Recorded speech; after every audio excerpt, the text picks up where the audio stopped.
خلاصۃ النحو اصطلاحات کہتے ہیں، یعنی اس کی مین میں جو تعریفات ہیں، جو چیزیں آگے آنی ہیں، اگر آپ ان کو یہیں پہ سمجھ لیں گی تو آپ کو آگے جا کے آسانی ہوگی۔ اب اس میں سے کچھ چیزیں آپ کو آتی بھی ہوں گی کیونکہ آپ نے کچھ چیزیں پڑھی ہیں، لیکن کچھ چیزیں ایسی ہوں گی جو ابھی بھی آپ کو کنفیوز کریں گی، تو آپ نے ان کو یہیں پہ کلیئر کر لینا ہے۔ جتنی آپ کی بیسک اچھی ہوگی، بیسک کی چیزیں آپ کی کلیئر ہوں گی، آپ آگے ایسے آہستہ آہستہ جو ہے نا اس کو سمجھتے جائیں گے اور آپ کو سمجھنے میں آسانی ہوگی۔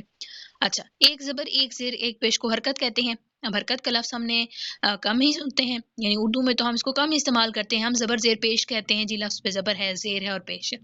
زبر آپ کو معلوم ہے جو لفظ کے اوپر ہوتی ہے، زیر یعنی کہ وہ نیچے ہوتی ہے، اور پیش جو چھوٹا مطلب چھوٹے پاؤں کی شکل میں لفظ کے اوپر ہوتی ہے، تو اسے پیش کہتے ہیں۔ اب ان سب کو کیا کہتے ہیں؟ حرکت کہتے ہیں، ٹھیک ہے؟ یہ آپ نے چیز ذہن میں رکھنی ہے کہ زبر زیر پیش تو ہے، لفظ کے اوپر نیچے اور آتی ہے اس طرح سے، لیکن اس کو کہتے کیا ہے؟ اس کو حرکت کہتے ہیں۔ اور اگر ان تینوں کی بات کی جائے تو اسے حرکات ثلاثہ کہتے ہیں۔ ثلاثہ کہتے ہیں تین کو، ثلاثتن تین کا لفظ عربک میں تین کو کہتے ہیں۔ حرکات حرکت کی جمع ہے، یعنی کہ تین حرکات، ٹھیک ہے؟ اب وہ کہہ رہے ہیں کہ جس حرف پر کوئی حرکت ہو، یعنی جس حرف پر زبر زیر پیش آئے، اس لفظ کو متحرک کہتے ہیں، ٹھیک ہے؟ حرکت کا مطلب ہوتا ہے کہ اس پہ کوئی زبر زیر پیش آئی ہے اور اس نے اپنا مطلب دیا ہے، کیونکہ عربک کے اندر ایک زبر زیر پیش کا بھی مطلب ہوتا ہے۔ ایک زبر کو چینج کر دیں، اس کی جگہ زیر لگا دیں، یا زبر ہے تو پیش لگا دیں، تو اس کا مطلب ہی چینج ہو جاتا ہے۔ کیسے؟ جیسے قرآن پاک میں جنت ان کا لفظ ہے، ٹھیک ہے؟ جنت ان کا لفظ ہے، جیم کی زبر کے ساتھ ہے، جیم پہ زبر ہے، تو اس کا مطلب باغات بھی آتا ہے اور جنت بھی آتا ہے۔ بنسبت اس کے اگر ہم اس کو چینج کریں، یعنی جیم کے زبر کو ہم کسرت سے چینج کریں، یعنی کہ زیر سے بدلیں، ہم کہیں جنتن، جنتن، تو یہ جیم کا جو کسرہ ہے یہ کس کے ساتھ آتا ہے؟ یہ اب جنات کے لیے آتا ہے، مطلب اس کا مطلب ہی ٹوٹلی چینج ہو گیا۔ اور اسی طرح سے اگر ہم اس کو پیش کے ساتھ پڑھیں، ہم کہیں جنتن، جنہ کے لفظ کو اگر ہم پیش کے ساتھ پڑھیں، ہم کہیں جنتن، تو اس کا مطلب اور چینج ہو جاتا ہے۔ یعنی ایک حرکت کے بدلنے سے، ایک زبر زیر پیش کے بدلنے سے عربک کے اندر لفظ کا پورا مطلب ٹوٹلی چینج ہو جاتا ہے۔ جب ہم نے کہا جنتن تو اس کا مطلب بنا جنت یا باغات، اور جب ہم نے کہا جنتن تو اس سے مطلب جنات ہے، اور اگر ہم کہیں جنتن یعنی پیش کے ساتھ تو اس کا مطلب ہے ڈھال۔ اب ڈھال اس کو کہتے ہیں جیسے جنگ وغیرہ میں ہم ایک تو تلوار ہوتی ہے، ایک زرہ ہوتی ہے جو پہنی جاتی ہے، اس کے ساتھ ایک خول نما ہوتا ہے جو ہم مطلب تلوار سے بچنے کے لیے سامنے رکھتے ہیں، وہ لوہے کے بھی ہوتے ہیں، چمڑے کے بھی ہوتے ہیں، مختلف ہوتے ہیں، تو جنتن ڈھال کو کہتے ہیں۔ اب آپ خود دیکھ لیں کہ ایک زبر ایک زیر اور ایک پیش کو بدلنے سے بالکل مختلف مطلب بنا، جنتن باغات اور جنتن باغات اور جنت، ٹھیک ہے؟ جنت کے لفظ کے بھی استعمال ہوتا ہے، اور جنتن جنات کو کہتے ہیں، اور جنتن ڈھال کو کہتے ہیں۔ اب اس سے آپ کو یہ تو اندازہ ہو چکا ہوگا کہ ایک زبر زیر اور پیش کو اگر آپ عربک کا کوئی بھی جملہ بنا رہے ہیں، اگر آپ نے وہ لفظ غلط لگایا ہے، مطلب وہ حرکت یعنی کہ زبر زیر پیش غلط لگائی ہے، تو آپ کا اس لفظ کا، اس جملے کا پورا معنی مفہوم ہی چینج ہو جائے گا، ٹھیک ہے؟ اور اب جس لفظ پہ حرکت ہو اسے متحرک کہتے ہیں، جیسے کہ جیم پہ پیش ہم نے لگائی، پھر زیر لگائی، پھر زبر لگائی، تو جس لفظ پہ حرکت ہوتی ہے اسے ہم کہتے ہیں متحرک، یعنی اس پہ حرکت آئی ہے، جس پر حرکت آئے گی اسے ہم کہیں گے متحرک۔ اسی طرح سے دو زبر دو زیر اور دو پیش کو تنوین کہتے ہیں۔ اب اکثر یہ بھی ہوتا ہے کہ ہم اکثر یہ سمجھتے ہیں کہ دو پیش صرف تنوین ہے، یا کچھ لوگ سمجھتے ہیں دو زیر صرف تنوین ہے، نہیں، دو زبر دو زیر دو پیش تینوں کو تنوین کہتے ہیں۔ جب پھر ہم نے اس میں فرق کرنا ہوتا ہے نا، تو پھر ہم کہتے ہیں دو زبر والی تنوین، دو زیر والی تنوین اور دو پیش والی تنوین، ٹھیک ہے؟ تنوین یعنی کہ دو زبر دو زیر اور دو پیش، اور جس لفظ پر وہ ہوگی اسے منون کہیں گے، منون یعنی جس پر تنوین ہوگی۔ اسی طرح سے آگے وہ کہہ رہے ہیں جی کہ ایک یا دو زبر کو فتح، ایک یا دو زیر کو کسرہ، اور ایک یا دو پیش کو ضمہ کہتے ہیں۔ اب یہ اپنی اصطلاحات تبدیل کر رہے ہیں، پہلے انہوں نے بات کی زبر زیر اور پیش کی، اب وہ کہہ رہے ہیں جی کہ اگر ایک حرکت ہے یا دو ہے، یعنی زبر ایک ہے یا دو ہے، تو اس کو ہم نحوی اصطلاح میں، زبر زیر پیش تو ہم اپنی قاعدے میں پڑھتے ہیں نا، جب ہم اس کو نحوی اصطلاح میں لے کے آئیں گے تو ہم کہیں گے ایک یا دو زبر کو فتح کہتے ہیں، ٹھیک ہے؟ ایک یا دو زیر کو کسرہ کہتے ہیں، ایک یا دو پیش کو ضمہ کہتے ہیں۔ جیسے کہ میں نے کہا نا کہ جنتن، اب جیم جو ہے اس پہ کیا ہے؟ فتح ہے، زبر ہے نا اس کو فتح کہتے ہیں، زیر ہے اسے کسرہ کہتے ہیں، پیش ہے تو اسے ضمہ کہتے ہیں۔ ان اصطلاحات کو آپ نے یہیں پہ لازمی کلیئر کرنا ہے، کیونکہ جب آگے جا کے اعراب کی بحث آتی ہے نا تو وہاں پہ یہ چیز بہت کنفیوز کرتی ہے۔ فتح یعنی کہ اوپر، فتح سے آپ یاد رکھ لیں کہ زبر کو کہتے ہیں یعنی کہ فتح ہونا یعنی اوپر ہونا، اور کسرہ سے یعنی کسر ہو جانا، گر جانا، نیچے ہونا، تو یہ زیر ہے، اور ضمہ جو ہے وہ پیش کو کہتے ہیں۔ اور جس طرح جس حرف پر فتح ہوگی، اب یہ چیز بھی سمجھے کہ جس پر فتح ہوگی وہ مفتوح ہوگا، جیسے کہ جس حرف پہ حرکت تھی وہ متحرک ہوا، اسی طرح سے جس حرف پر فتح ہوگی وہ مفتوح ہوا، جیسے جنتن کا لفظ جیم پہ پیش ہے تو اسے ہم کیا کہیں گے، یہ مضموم ہے، اور جیم پہ زبر ہے تو ہم کیا کہیں گے، یہ مفتوح ہے، اور جیم پہ کسرہ ہے تو ہم کہیں گے، لیکن جیم کے نیچے کسرہ ہے تو ہم کہیں گے کہ جیم جو ہے وہ مکسور ہے۔ اب اس میں فرق بھی آپ نے سمجھنا ہے، جس لفظ پر ہوگی فتح اسے مفتوح کہیں گے، جس پر کسرہ ہوگی اسے مکسور کہیں گے، اور جس پر ضمہ ہوگی اسے مضموم کہیں گے۔ اب ہو سکتا ہے یہ چیزیں آپ کو پتہ ہوں، لیکن وہی والی بات ہے نا، جب اعراب کی بات آتی ہے نا آگے چل کے، اعراب مختلف ہوتے ہیں۔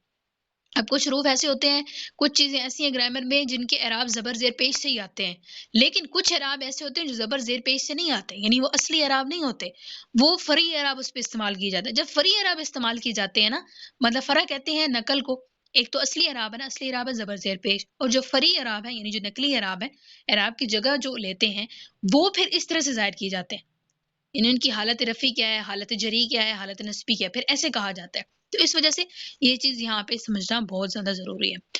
آگے کہہ رہے ہیں جی الف سے یا تک تمام حروف کو حروف تہجی، حروف ہجا کہتے ہیں۔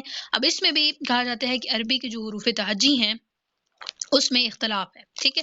اختلاف کہتے ہیں کہ مختلف لوگ ہوتے ہیں، جیسے کہ آپ اگر کہیں ایک بندہ ہے ایک زبان کا یا ایک کسی بھی سبجیکٹ کا اسپیشلسٹ ہے، تو ظاہر ہے اور بھی کوئی بندہ ہوگا، اب ہر بندے کی اس چیز کے بارے میں الگ رائے ہوتی ہے۔ تو اسی طرح سے جو نحوی ہیں، مطلب نحو اور صرف کے قواعد لکھنے والے ہیں، ان کی بھی آپس میں اختلاف ہوتا ہے، ایک کہتا ہے اس طرح سے ہے، ایک کہتا ہے اس طرح سے ہے، ٹھیک ہے۔ تو اس کو کہتے ہیں کہ اختلاف ہے۔ تو جب اختلاف ہے، اختلاف کیا ہے؟ اختلاف اس میں یہ ہے کہ عربی کی جو عربی زبان کے اندر جو حروف تہجی ہیں، حروف تہجی الف با تا ثا، مطلب جتنے بھی حروف ہیں، اس کی تعداد میں اختلاف ہے کہ اس کی تعداد کتنی ہے۔ بعض حضرات کہتے ہیں کہ 28 ہے حروف تہجی عربی کے، بعض حضرات کہتے ہیں 29 ہے۔ اب اگر آپ سے کوئی سوال کرے تو آپ نے یہ ڈیٹیل میں جواب دینا ہے، صرف 28 یا صرف 29 نہیں کہنا، کیونکہ اس میں اختلاف ہے۔ جو لوگ کہتے ہیں نا کہ حروف تہجی عربی کے 28 ہیں، وہ کیسے کہتے ہیں؟ وہ جو الف ہے نا، الف اور جو ایک حمزہ ہوتی ہے، حمزہ، اس میں فرق نہیں کرتے ہیں، یعنی الف اور حمزہ میں فرق نہیں کرتے ہیں، وہ اس کو ایک ہی گنتے ہیں، تو اس وجہ سے گنتی ان کی 28 بنتی ہے حروف تہجی کی۔ اور جو الف کو الگ اور حمزہ کو الگ ایک حرف کنسیڈر کرتے ہیں، تو ان کے نزدیک جو عربی کی حروف تہجی ہیں وہ 29 ہیں۔ یہ فرق ہے اس میں، یعنی جو الف اور حمزہ میں فرق کرتے ہیں ان کی گنتی ظاہر کام ہو جاتی ہے، وہ دو کو ایک گنتے ہیں تو 28 بن جاتے ہیں، اور جو دونوں کو الگ الگ گنتے ہیں تو گنتی 29 بن جاتی ہے، ٹھیک ہے۔ اب جو ہے الف اور حمزہ میں فرق کیا ہے، یہ بھی ذہن میں آپ میں سوال آیا ہوگا کہ الف اور حمزہ میں فرق کیا ہے۔ تو الف ہمیشہ خالی ہوتی ہے، یعنی الف پہ کوئی حرکت نہیں ہوگی، زبر زیر پیش نہیں ہوگی، وہ متحرک نہیں ہوگا تو وہ الف کہلائے گی۔ جیسے ہی اس پہ کوئی حرکت آئی، یعنی زبر زیر پیش آئی یا جزم آئی، جسے ہم کہتے ہیں ساکن، جزم آئی تو وہ الف بن جائے گا، ٹھیک ہے۔ جیسے ہم کہیں قالا، قالا، اسے ایک شخص نے کہا، تو اس میں اب حمزہ پر درمیان میں جب کوئی حرکت آ جائے گی تو ہم کہیں گے کہ یہ کیا ہے، یعنی الف جو درمیان کا، اس پہ جب کوئی حرکت آئے گی تو ہم کہیں گے کہ یہ حمزہ بن گیا۔ اب اس پہ حرکت نہیں ہے تو ہم کیا کہیں گے، یہ الف ہے۔ اچھا، ایک اور چیز کہ الف جو ہے وہ لفظ کی ابتدا میں کبھی بھی استعمال نہیں ہو سکتا۔ عربی کے کسی بھی لفظ کی ابتدا میں الف نہیں آ سکتا، یعنی الف مطلب جس پہ حرکت نہیں ہے، جب بھی آئے گا وہ حمزہ آئے گا۔ کیوں؟ کیونکہ اس پہ حرکت ہوگی، یعنی دوسرا مطلب یہ کہ عربی کا کوئی بھی حرف ساکن سے شروع نہیں ہو سکتا، عربی کا کوئی بھی حرف ساکن سے شروع نہیں ہو سکتا، اس پہ حرکت کا ہونا ضروری ہے، یہ قاعدہ ہے۔ تو اس وجہ سے ہم کہیں گے کہ الف لفظ کی ابتدا میں نہیں آ سکتی ہے، حمزہ ہی آئے گی، اور حمزہ کیا ہے؟ جس پہ زبر زیر پیش یا جزم ہو، یعنی اس پہ کوئی حرکت آ جائے۔ یہ فرق ہو گیا الف اور حمزہ کے درمیان۔ اب ہمیں اس کے حروف تہجی بھی پتہ چل گئے کہ عربی کے جو حروف تہجی ہیں وہ کتنے ہیں، بعض کے نزدیک 28 اور بعض کے نزدیک 29۔ اب اس میں تھوڑی سی تقسیم بھی ہے، اگر آپ یہیں اس کو بھی سمجھ لیں تو آپ کو سمجھنے میں آسانی ہوگی کہ جو 28 حروف ہے نا، ان کو پھر 2 حصوں میں تقسیم کیا جاتا ہے تلفظ کے لیے، یہ آپ نے یاد رکھنی ہے بات۔ یعنی جب آپ نے عربی کے لفظ بولنے ہیں اس اعتبار سے، یعنی ان کو ان کی ادائیگی کے اعتبار سے عربی کی جو حروف تہجی ہیں ان کو 2 حصوں میں تقسیم کیا جاتا ہے۔ 2 حصے کیا ہیں؟ مطلب اس کی 2 اقسام ہیں۔ پہلی قسم اس کو کہتے ہیں حروف قمریہ، قمر سے ہے، ٹھیک ہے، جس چاند کو کہتے ہیں عربک میں، تو الحروف القمریہ، اور دوسری جو تقسیم ہے وہ ہے الحروف الشمسیہ، ٹھیک ہے۔ اب یہ تقسیم ہے، اب اس میں 14 ہی حروف جو ہیں، یعنی 28 اور 29 جو حروف تہجی ہیں، اس میں سے 14 ہی حروف قمریہ ہیں اور 14 ہی حروف شمسیہ ہیں، ٹھیک ہے۔ اب تو یہ بات ہو گئی، صرف ہم نے تقسیم پڑھ لی، حروف تہجی پڑھ لی ہے۔ اب ہم نے جو مین چیز پڑھنی ہے نا، اس پہ ہمارا فوکس یہ ہے، وہ یہ ہے، مطلب جو مین چیز ہے اس میں بتانے کا جو مقصد ہے وہ یہ ہے کہ جب ہم کوئی لفظ پڑھتے ہیں، ہم کہتے ہیں، مثال کے طور پہ ہم کہتے ہیں الکتاب، الکتاب، تو ہم نے اب جب کتاب کے لفظ کے ساتھ الف لام پڑھا، لکھا اور اس کو پڑھا، تو ہم نے الف بھی پڑھا، لام بھی پڑھا، لیکن بسا اوقات ایسا ہوتا ہے کہ کہیں پہ الف نہیں پڑھی جا رہی ہوتی، شروع والی جو ہے نا حرکت والی، اس کو پھر ہم حمزہ کہیں گے، وہ آپ نے یاد رکھنا، اس کو الف نہیں کہنا کیونکہ اس پہ حرکت ہے، تو اسے ہم نے حمزہ کہنا ہے۔ حمزہ کے بعد کی جو لام ہے نا وہ پڑھی جا رہی ہوتی ہے، لیکن حمزہ نہیں پڑھی جا رہی ہوتی۔ یہ ہوتا ہے کیسے؟ جیسے اگر آپ نے نا قمر کے لفظ کے ساتھ، مثال ہے قمر چاند کو کہتے ہیں، اس کے ساتھ جب ہم نے الف لام ملا کے پڑھنا ہے تو آپ نے کہنا ہے القمرو، لام نہیں پڑھی جاتی ہے۔ کیسے؟ مثال کے طور پہ جیسے کہ ہمارے سامنے ہے شمس کا لفظ ہے، اب جب ہم نے شمس کے لفظ کے ساتھ الف اور لام لگانی ہے تو اس وقت ہم کیا پڑھیں گے؟ الشمس، کیونکہ اب یہ قاعدہ اب آپ نے یہاں پہ سمجھنا ہے، جو بتانے والی بات ہے نا وہ یہ تھی کہ الشمسو ہم نے کیوں پڑھا، ہم نے الشمسو کیوں نہیں پڑھا، یہ سوال ہے ہمارا، جبکہ ہم نے القمرو پڑھا ہے تو اس کے ساتھ بھی الف لام لگائی، لیکن جہاں پہ ہم نے یہاں پہ الف لام لگائی ہے تو پھر ہم نے کیوں نہیں الشمس پڑھا، ہم نے الشمس کیوں نہیں پڑھا؟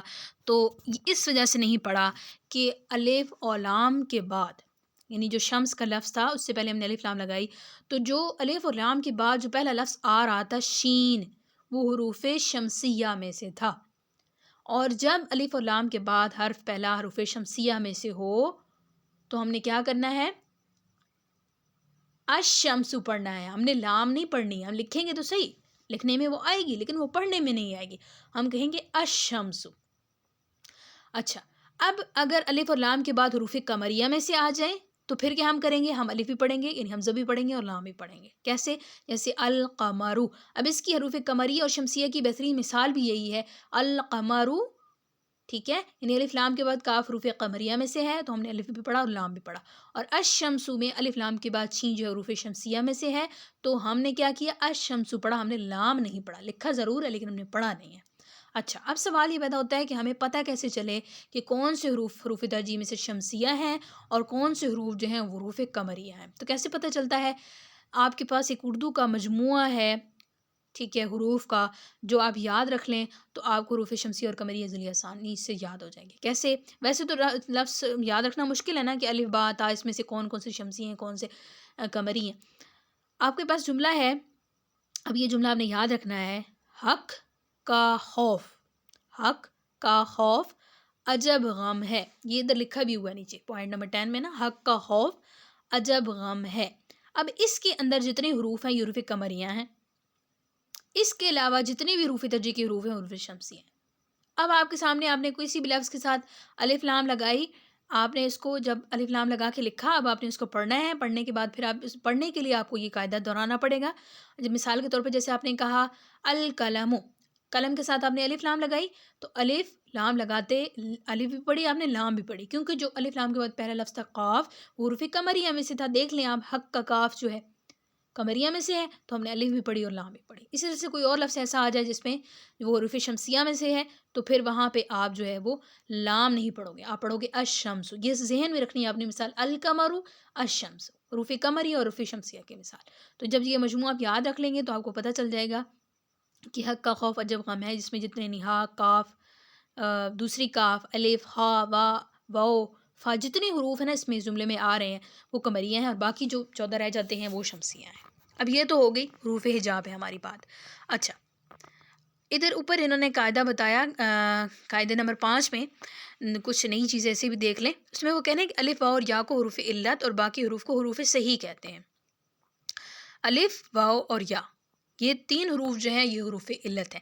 یہ جب آپ صرف کے قواعد پڑھیں گے نا وہاں پہ آپ کو اس کی جو ہے نا وہ سمجھ آئے گی کہ یہ حروف علت کیا ہوتے ہیں, حروف صحیح کیا ہوتے ہیں. ٹھیک ہے, تو آپ نے فی الحال ابھی یہ یاد رکھنا ہے کہ واو, الف اور یا یہ 3 حروف جو ہیں حروف علت ہیں. اس کے علاوہ باقی حروف جتنے بھی ہیں وہ حروف صحیح ہیں. اچھا, اب وہ ساکن دکھا رہے ہیں. ساکن کا نشان جیسے ہوتا ہے تو اس علامت کو سکون کہتے ہیں, آپ کے سامنے موجود ہے. اسی طرح سے جس حرف پر سکون ہوگا اسے ساکن کہتے ہیں. ٹھیک ہے, جس حرف پر مطلب ساکن والی حرکت ہوگی نا اسے ساکن کہتے ہیں. جس حرف پر سکون ہوگا اسے ساکن کہتے ہیں. اور وہ والی بات جو میں نے بتا دی, جس الف پر کوئی حرکت یا سکون آ جائے تو وہ حمزہ بن جاتی ہے, وہ الف نہیں رہتی. یہ بات بھی ہم پڑھ چکے. اچھا, آگے جو 8 نمبر پوائنٹ میں یہ آپ دیکھ لیں کہ جو حمزہ زائدہ وصل کی صورت میں گر جائے اسے حمزہ وصلیہ, جو نہ گرے اسے قطعیہ کہتے ہیں, اور جو حمزہ زائد نہ ہو اسے حمزہ اصلیہ کہتے ہیں. اچھا, اس میں بھی ایک بحث سمجھنے والی ہے کہ جو حمزہ ہے نا اب اس کی بھی تقسیم ہے. ایک ہوتا ہے حمزہ وصلی, ٹھیک ہے, اور ایک ہوتا ہے حمزہ قطعی. حمزہ وصلی کیا ہوتا ہے کہ یہ کلمے کے شروع میں زائد ہوتا ہے. زائد کا مطلب یہ ہوتا ہے کہ لکھا تو جاتا ہے لیکن اس کو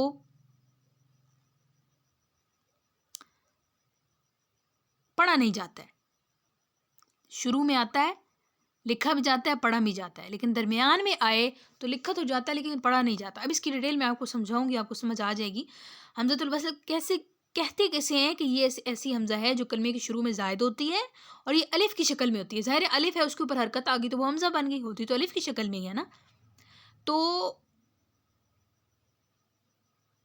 یہ جو حمزہ ہوتی ہے نا, اب اس میں فرق بھی میں بتاؤں گی کہ آپ کو کیسے پتہ چلے گا کہ حمزہ وصلی یہ کہتی ہے. تو یہ جو حمزہ وصلی ہے نا, اس کو جب ہم لکھتے ہیں تو اس کے اوپر حمزہ نہیں ہوتی. حمزہ چھوٹی حمزہ کا نشان ہوتا ہے. اکثر آپ نے کوئی حروف دیکھے ہوں گے عربی کے, اس میں الف کے اوپر نا چھوٹی حمزہ کا نشان بنا ہوا ہوتا ہے. وہ جو حمزہ ہوتی ہے وہ حمزہ قطعی میں لکھی جاتی ہے. وہ فرق کرتی ہے کہ یہ جو حمزہ یہ حمزہ قطعی ہے, وصلی نہیں ہے. لیکن جو حمزہ وصلی ہے اس کے اوپر الف کے اوپر, ٹھیک ہے, یعنی حمزہ کے اوپر چھوٹی حمزہ کا نشان نہیں لکھا جاتا ہے, اسے حمزۃ الوصل کہتے ہیں. یعنی اس کے اوپر ہم نشان نہیں لگاتے ہیں. اب یہ پڑھنے کے درمیان میں آتی ہے اور اس حمزہ کو ہم جھٹکے سے پڑھتے ہیں. شروع میں آئے گی نا جب, تو اس کو ہم جھٹکے سے پڑھتے ہیں.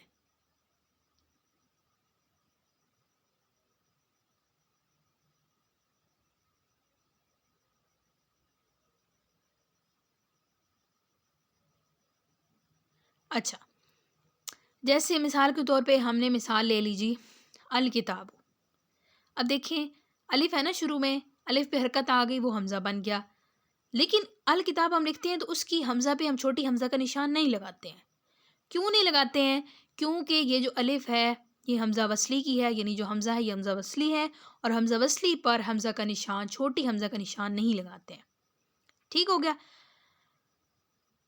اب ہمیں پتہ کیسے چلے کہ اس حمزہ پہ ہم نے حمزہ کا نشان لگانا ہے, یعنی یہ حمزہ وصلی ہے یا یہ قطعی ہے. تو قطعی جو ہوتا ہے نا وہ اس پہ ہمیشہ, یعنی حمزہ جو قطعی ہوتا ہے اس پہ ہمیشہ حمزہ کا نشان بھی لگایا جاتا ہے اور وہ ہمیشہ پڑھا بھی جاتا ہے, لکھا بھی جاتا ہے, چاہے وہ شروع میں کلمے میں آئے آخر میں آئے. لیکن حمزہ وصلی جو ہوتا ہے وہ شروع میں اگر آئے نا جملے کے تو پڑھا تو جاتا ہے اور لکھا بھی جاتا ہے. لیکن اگر وہ درمیان میں کہیں میں آ گیا جملے میں تو وہ لکھا ہوا ہوتا ہے لیکن پھر اس کو پڑھا نہیں جاتا ہے. یہ فرق ہے حمزہ وصلی اور قطعی میں. اب ہمیں پتہ کیسے چلے کہ یہ حمزہ وصلی ہے اور یہ حمزہ قطعی ہے؟ تو اس کی کچھ علامات ہیں تو تھوڑی ہائی لیول کی, مطلب آپ صرف پڑھو گی تو آپ کو اس کی سمجھ آئے گی, لیکن میں مختصراً تھوڑا تھوڑا اس کو سمجھا دیتی ہوں تاکہ آپ کو حمزہ قطعی اور وصلی میں فرق بھی پتہ چل جائے اور یہ بھی پتہ چل جائے کہ ہم نے فرق کیسے کرنا ہے کہ یہ وصلی کا حمزۃ الوصل ہے اور یہ حمزۃ القطع ہے. ٹھیک ہے جی. تو 5 جگہ ایسی ہیں جہاں پر حمزۃ الوصل آتا ہے, یعنی آپ نے 5 یاد رکھ لینی ہے. اگر وہ مقام بن رہا ہے تو حمزہ وصلی ہوگا, نہیں تو وہ حمزہ قطعی ہوگا. سمپل سی چیز ہے. الف لام آ رہی ہے تو وہ حمزہ وصلی ہے. جیسے کہ الکتابوں میں ہم نے پڑھا, ہم نے الف کی الکتاب کی جو حمزہ ہے اس پہ حمزہ کا نشان بھی نہیں لگایا. ٹھیک ہے, تو ہمیں پتہ چل گیا کہ اچھا یہ حمزہ وصلی ہے, قطعی نہیں ہے. یعنی الف لام لگا دیں گے تو وہ حمزہ وصلی ہی ہوگی, حمزہ قطعی نہیں ہوگی. ٹھیک ہے جی. اور اسی طرح سے السلام علیکم کی جو حمزہ ہے نا، السلام علیکم، تو یہ بھی حمزہ وصلی ہے، آپ نے یہ بات یاد رکھنی ہے۔ السلام علیکم کے شروع میں جو حمزہ ہے یہ حمزہ وصلی ہے، اس لیے تو ہم اس کی حمزہ کے اوپر الف چھوٹی حمزہ کا نشان نہیں لگاتے ہیں، کیونکہ یہ حمزہ وصلی ہے۔ اب ایک علامت تو ہمیں پتہ چل گئی، الف لام آئے گا تو حمزہ وصلی ہے۔ دوسری علامت کیا ہے؟ وہ یہ ہے کہ فعل ثلاثی مجرد کے امر میں جو حمزہ ہو وہ حمزۃ الوصل ہوتی ہے۔ ثلاثی مجرد کہتے ہیں تین حرفی فعل، جیسے کاتبہ ہے لکھنا، اب اس کا جو امر آتا ہے وہ آتا ہے اکتب، کاتبہ فعل ماضی ہے، کاتبہ یکتب، اور امر اس کا آتا ہے اکتب۔ اب جب ہم اکتب لکھیں گے یعنی کہ ثلاثی مجرد کا امر ہے، یعنی تو لکھ، حکم دے رہے ہیں ہم، تو اس کی جو حمزہ ہے اس پہ بھی حمزہ کا نشان ہم نے نہیں لگانا، یعنی ہمیں اس کو دیکھ لینا ہے کہ یہ کون سے صرف کے لحاظ سے نا کون سا مجرد بن رہا ہے۔ ثلاثی مجرد یعنی تین حرفی فعل ہے، چار حرفی فعل ہے، کیسے ہے، اس حساب سے ہم کہیں گے اچھا یہ تو تین حرفی فعل ہے، ثلاثی مجرد ہے، اس کی امر بن رہا ہے، تو امر جو ہے ثلاثی مجرد کا اس پہ بھی جو حمزہ ہوتی ہے اس پہ حمزہ کا نشان نہیں لگاتے۔ اسی طرح سے فعل خماسی، یہ تھوڑی تھوڑی آپ کو سمجھ نہیں آئیں گی، جب ہم آگے چلیں گے تو آپ کو آ جائیں گی، لیکن آپ مختصراً ایک دفعہ ان کو دیکھ لیں کہ حمزۃ الوصلی کیا ہے اور قطعی کون کون سی چیزیں ہوتی ہیں۔ فعل خماسی خمسۃ ان سے ہیں، یعنی پانچ حرفی جو فعل ہوتا ہے اس کی ماضی، مضارع، امر اور مصدر، اس کا ماضی بھی، مضارع بھی، امر بھی، اور اس کا جو مصدر ہوتا ہے ان میں اگر الف آئے گی تو اس الف پہ ہم حمزہ کا نشان نہیں لگائیں گے اور وہ حمزۃ الوصل ہوگی، جیسے افطرا، ٹھیک ہے، تو یہ بھی فعل خماسی ہے۔ تو اب اس کی ماضی، مضارع، امر اور مصدر میں بھی جب الف آئے گی نا افطرا کی، تو اس میں ہم حمزہ کا نشان نہیں لگائیں گے۔ اسی طرح سے فعل سداسی ہے، یعنی چھ حرفی جو فعل ہے اس کی ماضی، امر اور مصدر، ماضی، امر اور مصدر کا الف بھی حمزۃ الوصل ہے، جیسے کہ استقامہ ماضی ہے، اس کا امر جو آتا ہے وہ استقیم آتا ہے، اور اس کا مصدر کیا ہے؟ استقامت، ٹھیک ہے۔ اب اس میں جو الف آ رہی ہے اس پہ ہم نے حمزہ کا نشان نہیں لگانا کیونکہ یہ فعل سداسی ہے۔ اچھا، اس کے علاوہ کچھ نام ایسے ہوتے ہیں جو ہم نے عربوں سے ایسے ہی سنے ہیں تو ہم ان کو ایسے استعمال کرتے ہیں، اس میں کوئی قاعدہ نہیں ہے لیکن عرب ایسے ہی وہ استعمال کرتے ہیں تو ہم بھی اس کو ایسے ہی استعمال کرتے ہیں۔ کیسے؟ ابن کا لفظ جو بیٹے کے لیے استعمال ہوتا ہے، اب شروع میں اگر یہ آیا نا کہیں بھی جملے کے تو اس کا الف جو ہے پڑھتے ہیں، ٹھیک ہے، حمزہ کا نشان تو نہیں لگاتے کیونکہ حمزہ اصلی ہے، اس کا شروع میں آتا ہے اتنا جب ابن کا لفظ تو اس کا الف بھی پڑھا جاتا ہے، لیکن جب درمیان میں آتا ہے نا تو لکھا تو جاتا ہے وہاں پہ ابن کا لفظ لیکن پڑھا نہیں جاتا۔ جیسے ہم کہتے ہیں نا عثمان ابن عفان، تو جب ہم عثمان ابن عفان پڑھتے ہیں تو نبنو کیوں پڑھتے ہیں جبکہ ابن لفظ ہے اصل؟ تو نبنو کیوں پڑھتے ہیں؟ کیونکہ جو ابن کا لفظ ہے وہ جملے کے درمیان میں آ گیا اور اس کی جو الف تھی وہ حمزۃ الوصل تھی، اور جب یہ حمزۃ الوصل تھی تو درمیان میں وہ الف لکھیں گے، صحیح لکھنے میں الف آئے گی لیکن جب ہم پڑھیں گے تو پڑھنے میں وہ نہیں آئے گی، ہم عثمان ابن پڑھیں گے، عثمان کی نون کو ڈائریکٹ آگے با سے ملا دیں گے، الف ہم درمیان میں نہیں پڑھیں گے۔ اسی طرح سے اسنان کا لفظ جو دو کے لیے استعمال ہوتا ہے تو یہ بھی ایسے ہی آئے گا، جملے کے درمیان میں آئے گا تو الف ہم نے نہیں پڑھنی ہے، لکھنی ضرور ہے، ٹھیک ہے۔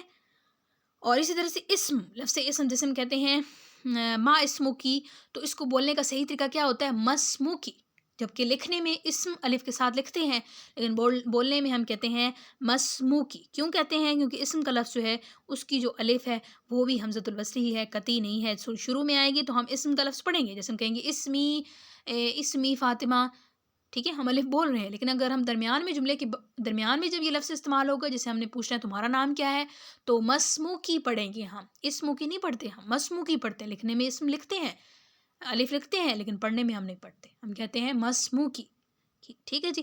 آگے اسی طرح سے امراتن کا لفظ جو ہے اور امرئ، یہ حدیث میں بھی اس طرح سے استعمال ہوئے ہیں، کل امرئ، ٹھیک ہے، یعنی ہر آدمی کے لیے وہی ہے جو اس نے نیت کی، کل امرئ، اب مجھے صحیح ایگزیکٹ لفظ نہیں یاد حدیث کا، تھوڑا میرے ذہن میں آ رہا ہے، کل امرئ ما نوا شاید ہے غالباً،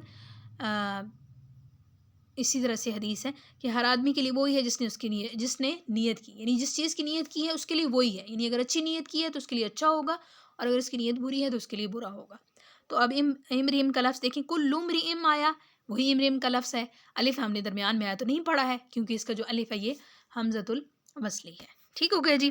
اب آگے جو ہے وہ ہمارے پاس ہے حمزۃ القطع، یہ جو حمزہ ہوتی ہے نا یہ ہر حال میں، شروع میں، درمیان میں، کہیں پہ بھی آ جائے، لکھی بھی جاتی ہے، پڑھی بھی جاتی ہے، پہلی نشانی۔ دوسری نشانی اس پہ اگر آپ نے زبر ہے نا اس الف پہ اور وہ حمزۃ القطعی ہے تو آپ نے اوپر حمزہ کا نشان لگانا ہے، زیر ہے تو آپ نے نیچے حمزہ کا نشان لگانا ہے، ٹھیک ہے، پیش ہے تو بھی آپ نے اوپر حمزہ کا نشان لگا کے اوپر پھر پیش لگانی ہے اس حمزہ کی جو حمزۃ القطعی ہوگی۔ اب ہمیں پتہ کیسے چلے جی یہ حمزۃ القطعی ہے؟ حمزۃ الوصلی کی تو میں نے بتا دی۔ حمزۃ جو قطعی ہے یعنی قطعی طور پر وہ لکھا بھی جائے گا، پڑھا بھی جائے گا، آپ نے اس کو اس طرح سے یاد کر لینا ہے۔ اس کی بھی 5 علامات ہیں جس سے آپ کو پتہ چل جائے گا کہ اچھا یہ حمزہ میں نے اب وصلی کی ہے اور یہ قطعی کی ہے۔ اب ہم نے فرق کرنا ہے، قطعی کی جو حمزہ ہے وہ پہلی نشانی کیا اس کو پہچاننے کی، فعل ثلاثی کا ماضی اور مصدر، یعنی جو 3 حرفی فعل ہے نا اس کا ماضی اور جو مصدر ہے، مثال کے طور پہ اکلا اور اس کا مصدر اکلن ہے۔ اب اس کو جب ہم اکلا فعل لکھیں گے نا تو اس کی الف کے اوپر حمزہ کا نشان لگائیں گے کیونکہ یہ حمزۃ القطعی ہے۔ اسی طرح سے فعل رباعی یعنی 4 حرفی فعل کے ماضی میں بھی، اس کے امر میں بھی اور اس کے مصدر میں بھی جو حمزہ ہے وہ حمزہ قطعی ہے۔ کیسے؟ جیسے ہمارے پاس فعل ہے آتا، آتا فعل ہے، اب جب ہم آتا فعل لکھتے ہیں یعنی عطا کرنا تو اس کی الف کے اوپر بھی حمزہ کا نشان بھی لگاتے ہیں، اور اس کا مصدر جب آتان اس کا مصدر ہے یعنی اس سے یہ لفظ نکلے ہیں تو اس کی بھی حمزہ پہ الف پہ ہم چھوٹی حمزہ کا نشان لگائیں گے، یعنی آتا ہے نا حمزہ پہ زبر ہے تو اوپر حمزہ لگا کے پھر اس کے اوپر زبر لگائیں گے، یہ لکھنے میں آئے گا۔ اسی طرح سے فعل مضارع کا جو صیغہ واحد ہوتا ہے نا، جیسے ہم کہتے ہیں آکلو میں نے کھایا، اسلو میں نے سوال کیا، جتنے بھی فعل مضارع کے واحد متکلم کے صیغے ہیں سب کی حمزہ کے اوپر چھوٹی حمزہ کا نشان آتا ہے، ٹھیک ہے، اور شروع میں آئے، درمیان میں آئے، لکھا جاتا ہے، پڑھا بھی جاتا ہے۔ اور اسی طرح سے ناموں کے شروع میں جتنے بھی الف ہے نا وہ حمزۃ القطعی ہیں، یہی لازمی یاد رکھیے گا، یہ مین پوائنٹ آپ کا۔ جیسے اسحاق کا لفظ ہے، ابراہیم کا لفظ ہے، اب اسحاق ہے نا حمزہ کی زیر کے ساتھ ہے تو حمزہ کے نیچے آپ چھوٹی حمزہ کا نشان اور پھر اس کے نیچے زیر لگائیں گے۔ ابراہیم ہے وہ بھی ایسے ہی ہے، ٹھیک ہے۔ اسی طرح سے اکرم نام ہے، اب اس کے اوپر زبر ہے نا، الف کے اوپر زبر ہے تو آپ اس کو کیسے لکھیں گے؟ الف لکھیں گے، اوپر چھوٹی حمزہ کا نشان اور اوپر اس کے زبر لگائیں گے۔ جتنے بھی نام ہیں اس کی جو حمزہ ہے وہ حمزۃ القطعی ہے۔ اچھا، یہ آپ کے پاس نشانیاں آ گئیں۔ ایک اور 5ویں نشانی اس کی کیا ہے کہ حروف کے شروع میں جتنے بھی حروف ہیں نا، جیسے ہے انا ہے، انا ہے، ٹھیک ہے، اب جتنے بھی حروف ہیں جو عربی میں حروف استعمال ہوتے ہیں ان کے شروع میں بھی جتنی الف ہے نا وہ حمزۃ القطعی ہے۔ جب آپ اس کو لکھو گے حمزہ کا نشان بھی لگاؤ گے اعراب کے مطابق اور اس کو شروع میں بھی پڑھو گے، درمیان میں بھی پڑھو گے، تو یہ آپ کے پاس آگے جی حمزۃ الوصلی اور حمزۃ القطعی کی مختصر سی آپ کو سمجھنے کے لیے جب آپ نے اس کو لکھنا ہے یا اس کو بولنا ہے تو آپ نے اس کو لکھنا کیسے اور بولنا ہے کیسے۔ اسی طرح سے الف لام کو کہتے کیا ہیں؟